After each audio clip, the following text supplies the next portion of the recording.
سلام، من فلورم. امیدوارم که شاد و سلامت باشید. امروز من میخوام یه اسنک خیلی خوشمزه و ساده که ارزش غذایی فوق‌العاده زیادی هم داره با خرما، بادوم، پسته و مغز گردو براتون درست کنم.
خیلی سپاسگزارم که برنامه امروز منو تماشا کردید.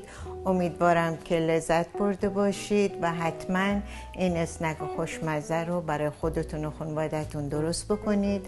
به امید دیدار همه شما عزیزان تا برنامه آینده.